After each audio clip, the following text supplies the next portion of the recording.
Ijeoma Akin walked into the family reunion with a soft smile, dressed in a simple but elegant Ankara outfit. The hall was filled with laughter, music, and the smell of jollof rice, but no one seemed to notice her arrival. Her cousins were busy taking selfies and showing off their designer clothes. The aunties whispered about who married rich and who didn't. When Ijeoma greeted them, some nodded without even looking up. Others smiled politely and went back to their conversations as if she wasn't even there. She sat quietly in the corner, pretending to scroll through her phone, but deep down her heart felt heavy. This wasn't new, it had always been this way. They called her the quiet one, the cousin with no big job, the one who never stood out. As laughter filled the room, she told herself, "It's okay. I don't need to talk to be seen." She looked around the grand hall. Her family looked so confident, so proud. But little did they know, the same woman they were ignoring would soon be the one they'd all rise to greet. That day she sat in silence. But silence was about to speak louder than any words ever could. The long dining table sparkled with golden plates and wine glasses, laughter echoing from one end to the other. But at the far corner sat Ijeoma, quiet and unnoticed. Her cousins were talking loudly about their new cars, vacations, and promotions. Someone mentioned buying property in Lekki. Another bragged about getting a contract through a senator. Every story made the others cheer and clap, but no one looked her way. She smiled politely, even though her chest felt tight. When she tried to join a conversation, one cousin cut her off mid-sentence. Another leaned in to whisper something and burst into laughter, glancing briefly at her.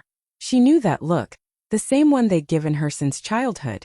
The one that said, "You don't belong in our circle." She picked up her drink and took a slow sip, her mind racing. They didn't ask how she was doing, what she'd been working on, or where she'd been all these years. To them, she was still quiet Ijeoma, the girl with no fancy title, no rich husband, no loud lifestyle to show off. Every ignored greeting felt like a small slap, gentle but sharp enough to remind her of her place in their eyes. She forced a small smile as a cousin passed by and said, "You're still the same, so quiet." It was meant as a joke, but it stung. Under the soft lights, she lowered her gaze and whispered to herself, "They think I am invisible." Her fingers traced the edge of her glass, and a calm strength filled her chest. "Let's see who sees me soon." No one noticed the quiet fire behind her calm face. No one realized that the same woman they ignored tonight was about to change the story. Not just for herself, but for everyone who ever underestimated her. Just as another round of laughter filled the room, a waiter in a crisp white shirt walked toward Ijeoma, holding a silver tray with chilled glasses of champagne. His tone was polite but carried a touch of respect that made it stand out from the noise around them. "Excuse me, Madam Owner," he said with a small bow. "Your table is ready." The room went silent. The chatter stopped mid-sentence. You could almost hear the music fade. Heads slowly turned in her direction, one by one, like a wave of confusion rolling through the crowd. "Madam Owner?" The words hung in the air, heavy and shocking. Ijeoma looked up calmly, her eyes meeting the waiter's. "Thank you," she said softly, her voice gentle but firm. She rose from her seat with quiet grace, smoothing her Ankara gown as every pair of eyes followed her. Her cousins exchanged looks of disbelief. One whispered, "Wait, did he say owner?" Another cousin chuckled awkwardly, trying to act casual. But deep down they were all shaken. The same girl they ignored all evening, the one who sat quietly at the edge of the table, was suddenly being addressed with respect none of them had ever received. Even her uncle, who hadn't spoken a word to her since she arrived, leaned forward, pretending to adjust his glasses, just to make sure he'd heard correctly. A few phones subtly came out, ready to record what was happening. But Ijeoma didn't rush or act proud. She simply smiled, nodded at the waiter and said, "Please lead the way." The waiter gestured politely, and she followed him toward the center of the hall, her movements slow, confident, elegant. In that moment the silence said everything. The family who once looked past her now couldn't look away. The whispers began spreading fast. "Did you hear? He called her Madam Owner." No one knew what it meant yet, but one thing was clear. Ijeoma Akin was not the same quiet girl they used to ignore. Something powerful had changed, and they were just beginning to realize it. The silence in the room stretched longer than anyone expected. Forks stopped midair, and conversations died halfway through sentences. Every cousin, aunt, and Uncle was staring at Ijeoma as if seeing her for the first time. Someone near the center whispered, "Wait, did that waiter just call her Madam Owner?" Another leaned closer to ask, "Owner of what?" No one had an answer, but everyone's curiosity burned. Ijeoma could feel every pair of eyes on her, but she didn't flinch. Instead, she smiled softly, the kind of calm smile that spoke louder than pride. She reached for her champagne, her fingers steady, her movements graceful, completely unfazed. The quiet girl they used to ignore was sitting there, glowing with confidence, and they didn't know how to react. Her eldest uncle cleared his throat loudly, pretending to focus on his meal, but even he couldn't hide the disbelief in his eyes. One cousin whispered too loudly, "It can't be her. Ijeoma doesn't even talk about her job." Another one muttered, "But the waiter said Madam Owner. Maybe she's managing something?"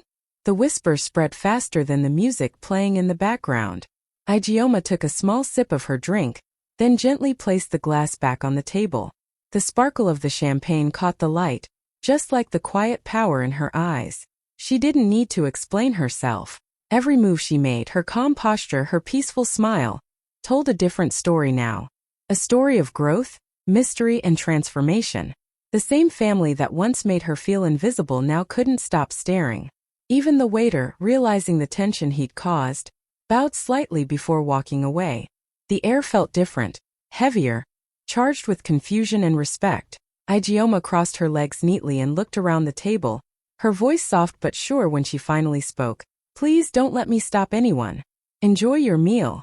Her tone was calm, but everyone could hear the quiet strength behind it, and that was the real shock. Months before that family reunion, Ijeoma's life had quietly changed forever. When her father passed away, she didn't expect much. Everyone assumed he had left everything to his brothers and sons, as tradition often went. But during the reading of the will, the lawyer cleared his throat and said words that stunned everyone in the room. Mr. Akin left the majority of his business assets to his daughter, Ijeoma Akin. The room went still. Some relatives protested, others whispered angrily, but Ijeoma just sat there, too shocked to speak. Her father, who had always believed in her quiet strength, had entrusted her with everything. His companies, his shares, his properties. For years, he had seen something in her that others didn't. First, she felt overwhelmed. The businesses were struggling, almost collapsing under poor management. But instead of panicking, Ijeoma rolled up her sleeves and got to work. She studied, she planned, she learned every corner of her father's empire. She stayed up late in her small apartment, working through spreadsheets, watching tutorials, and attending meetings alone. Bit by bit, she rebuilt what her father had left behind. She rebranded the company under a new name, Akin Innovations Limited, a fresh tech and real estate powerhouse that focused on modern African development. She hired young minds, gave chances to women who had been overlooked, and turned quiet ideas into profitable ventures. Within months, the company was not just surviving, it was thriving. But Ijeoma never told her family. She didn't post it online. She didn't need to prove anything. She knew that real power didn't shout. It moved in silence until the results spoke for themselves. So when that waiter called her Madam Owner at the reunion, it wasn't luck or coincidence. It was destiny revealing what she had built quietly, piece by piece. The girl they once ignored had turned her pain into purpose, and her purpose into an empire. As the appetizers were served, Ijeoma rose gracefully from her seat. The soft glow of the chandelier reflected off her Ankara gown, and the room seemed to hush again. She began walking around the long dining table, her steps calm and confident, her smile gentle but firm. Each cousin she passed gave a small, awkward smile. The same people who had barely noticed her earlier now couldn't look away. She stopped beside a group of cousins who used to tease her for being too quiet. "It's been so long," she said warmly, her voice carrying the kind of calm confidence that made people listen. One of them quickly stood to shake her hand, stuttering a little. "Why, yes, it's really been long, you look different." The compliment sounded unsure, almost forced. Another cousin tried to sound casual. "We didn't know you were doing so well," he said, his eyes darting toward the waiter who had called her Madam Owner. Ijeoma just smiled. "I've been busy," she replied simply, her tone polite but distant. She didn't brag, didn't explain. Her calm energy said everything words couldn't. When she reached the older relatives, They greeted her with a sudden warmth they'd never shown before. One uncle patted her shoulder and said, "You've grown into such a fine woman." She thanked him, even though she remembered how he once said she'd never make it without marrying rich. All around the table, people began whispering softly, their eyes following her every move. Some tried to hide their shock, others tried to start friendly conversations, hoping to cover their earlier ignorance. But their voices trembled, they all felt it now. The balance had shifted. Ijeoma returned to her seat, her posture straight, her smile composed. She didn't need to raise her voice or demand attention. Her silence carried authority. The same family that had once looked through her was now trying desperately to be seen by her. In that moment, without a single boast, Ijeoma Akin became the most powerful person. At the far end of the table, one of the younger cousins, Amaka, had been secretly recording the whole scene on her phone. She wasn't trying to gossip. She was just amazed. She had watched Ijeoma walk around the room with quiet confidence, greeting everyone politely while her elders struggled to find words. The energy in the room was different, heavy with shock, admiration, and a hint of regret. Amaka whispered, "People need to see this." She uploaded the short clip on TikTok with the caption, "The quiet cousin everyone ignored. Turns out she's Madam Owner flushed face fire #power in silence #real glow up." Within minutes, the video began to spread. The clip showed Ijeoma smiling calmly while the waiter said, "Madam Owner, your table is ready." Then it cut to the stunned faces of her family. By the time dessert was served, Amaka's phone wouldn't stop buzzing.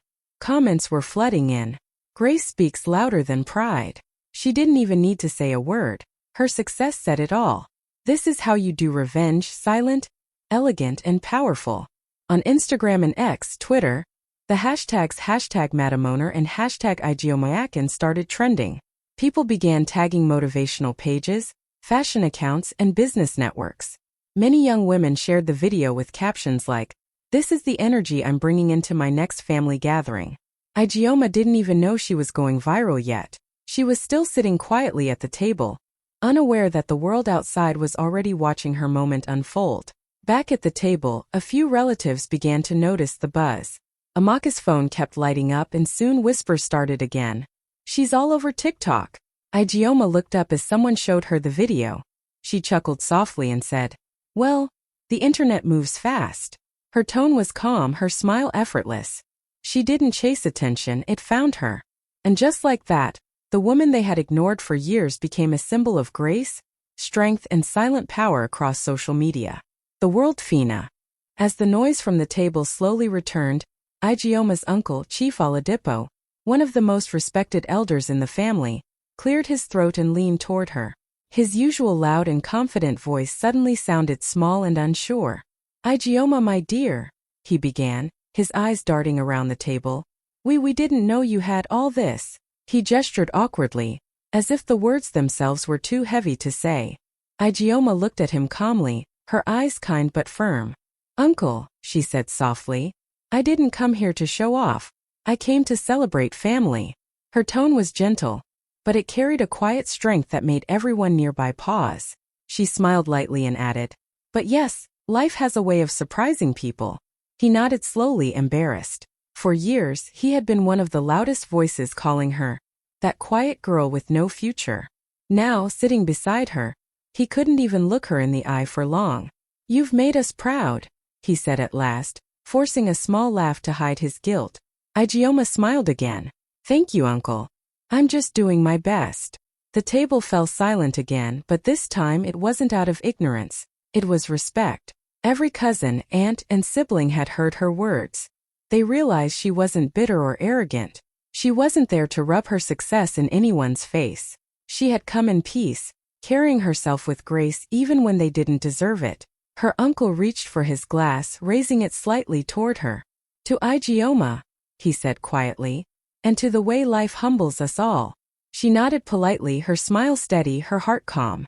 Deep inside, she felt a quiet satisfaction, not from revenge, but from knowing that she had stayed true to herself.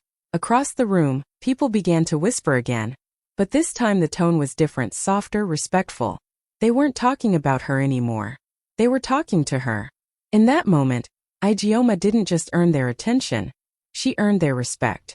Across the table, one of her cousins, Chinyere, nervously cleared her throat. Years ago, she had been the one who teased Ijeoma the most, calling her Miss Quiet, laughing that she'd never make it big because she didn't talk enough. Back then everyone had laughed along. But now the laughter was gone. The same cousin who once made her feel small was now the one struggling to speak. Ijeoma, it's been so long, Chinyere began, forcing a shaky smile. You look amazing. I always knew you'd do great things. Her voice cracked slightly, the fake confidence in her tone clear to everyone. Ijeoma turned her head slowly, her calm eyes meeting Chinyere's. For a second there was silence between them. A silence filled with memories of every insult, every smirk, every moment she was made to feel less. Then, with the same calm grace she'd shown all evening, she gave a polite smile and turned away to greet the cousin sitting next to her. The air shifted instantly. Everyone felt it. That single quiet gesture spoke louder than any speech ever could. There was no anger in it, no bitterness, just quiet power. It was her way of saying, "You don't get to talk to me like before." Chinyere froze, her smile fading as the weight of the moment sank in. Around the table, a few cousins exchanged glances, some shocked, others secretly impressed. They all saw what had just happened. The tables had turned. Ijeoma continued her conversation with another cousin, laughing softly, her voice warm and steady. She didn't need to raise her voice or remind anyone of who she was now. Her silence, her poise, her grace, that was enough. For years, she had been the quiet one in the room. But now her silence carried authority. Every person who once ignored her now measured their words carefully, afraid of saying the wrong thing. That evening, the humiliation she once endured returned, but this time it didn't belong to her. It belonged to the ones who had underestimated her. Started with one tweet. A journalist posted, "Breaking. Okechukwu Ventures acquires controlling stake in Adeyemi Tech." The new CEO, Chinelo Okechukwu, was once the girlfriend who helped build the company before being replaced by his secretary. Within minutes, the internet exploded. Screenshots spread like wildfire across WhatsApp, X, Twitter, and Instagram. People couldn't believe it. The same woman who was publicly humiliated at a gala a year ago had now become the boss of the man who betrayed her. Comments poured in non-stop. "This is not revenge, this is destiny," one person wrote.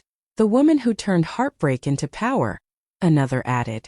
Hashtags like #the woman who rose, #silent power, and #Chinelo the boss began trending across Nigeria and beyond.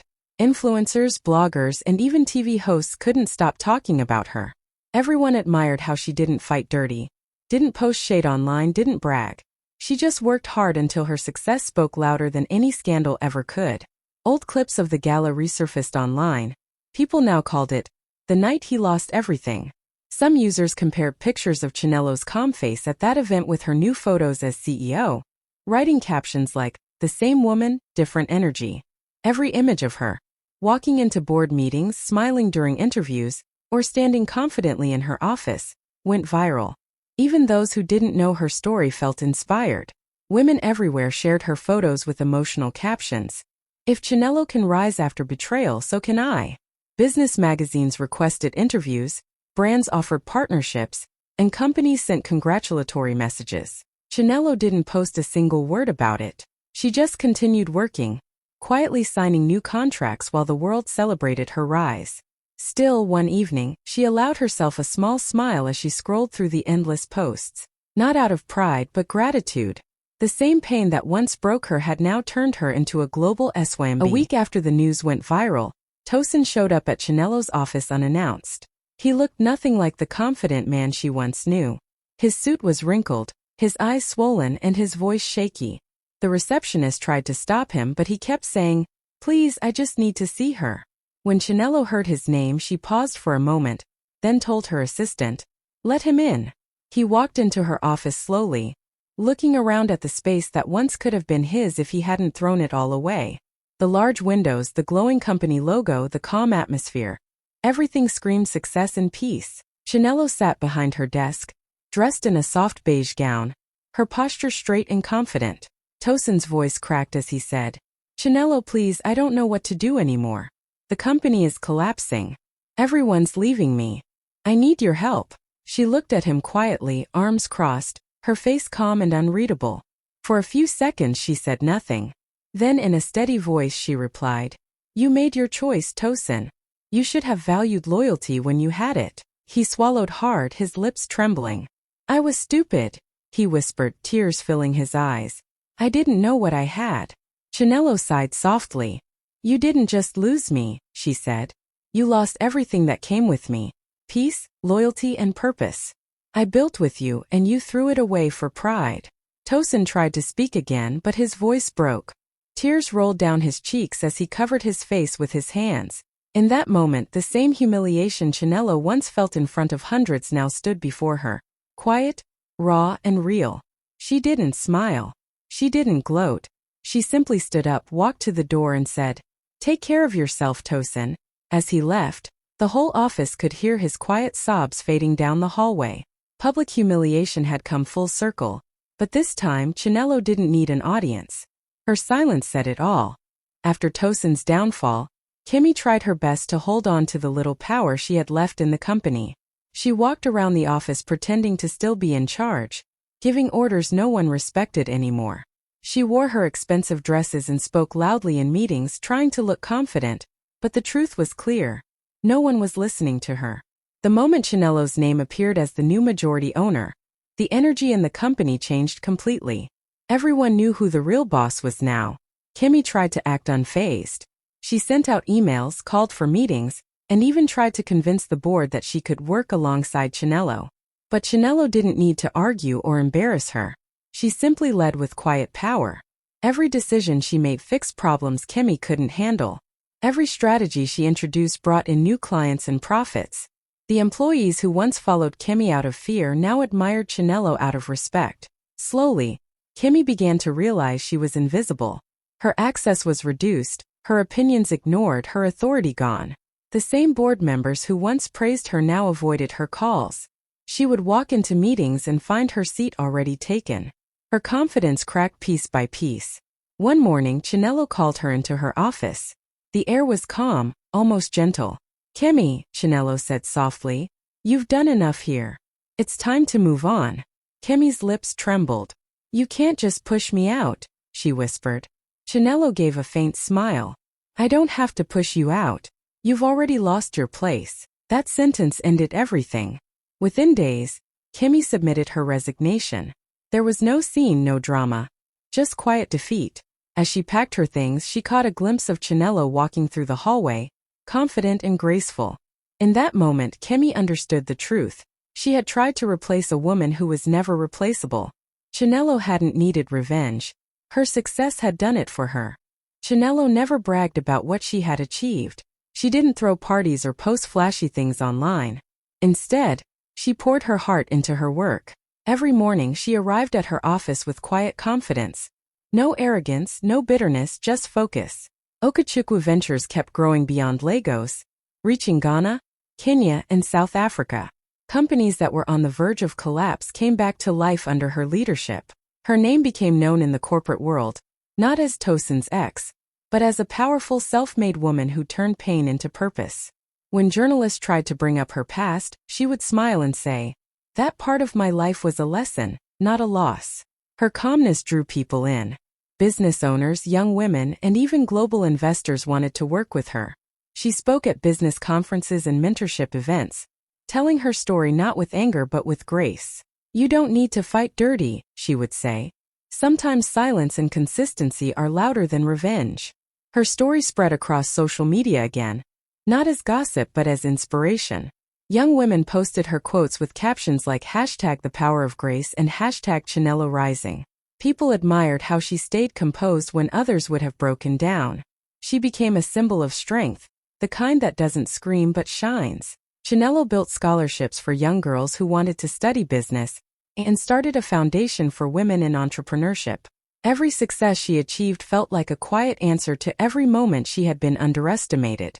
One evening, as she stood on the balcony of her penthouse overlooking the Lagos skyline, the city lights reflected in her eyes. She thought about how far she'd come, from crying outside a gala to owning companies across Africa. A soft smile formed on her lips. She didn't need validation anymore. She had become something far greater than successful, She had become unshakable.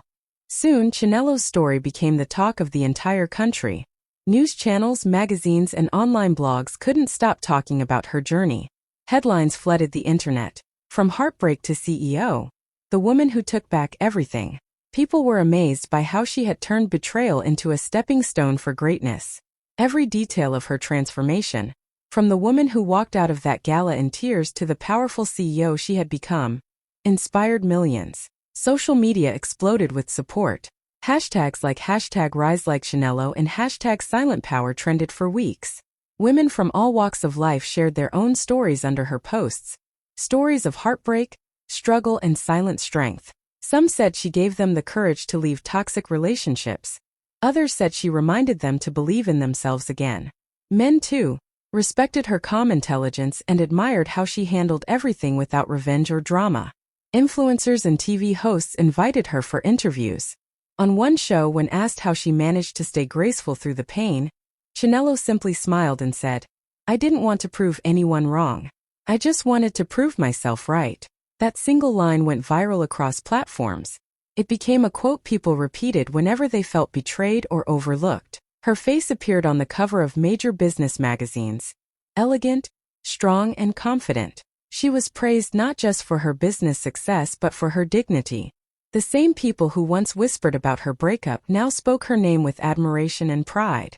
Even young girls in schools started writing essays about her as a role model. Teachers spoke of her as a living example of resilience. Chinello never let the fame get to her head. She used it as fuel to empower more women and build more opportunities. Everywhere she went, she carried herself with quiet confidence. Not because the world finally saw her worth, but because she always had. The woman who was once humiliated in public had. The Grand Ballroom in Victoria Island glittered with gold lights as Africa's biggest business leaders gathered for the annual corporate gala. When Chinello Okechukwa's name was announced as the winner of Young African Business Icon of the Year, the entire hall stood up in applause. Cameras flashed from every direction as she walked gracefully to the stage, wearing a stunning royal blue osso-oak gown that shimmered with pride and power.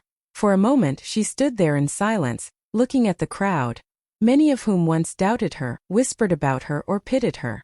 Now they were clapping for her. She took a deep breath, smiled, and spoke in her calm, confident voice. "They thought leaving me would break me," she said softly, her voice steady but emotional. "But betrayal made me stronger. Grace, patience, and intelligence built my empire." The crowd erupted with cheers and applause. Some people even had tears in their eyes. The energy in the room was electric, not just because of her success, but because of what she represented. Strength without hatred, victory without arrogance. As she held her award, Chinello looked radiant, peaceful, and powerful. In that moment, she wasn't the woman who had been betrayed. She was the woman who won. Her journey had come full circle. What began with heartbreak ended in triumph. And as she stepped off the stage, her smile said everything. She didn't just survive the pain, she turned it into her crown.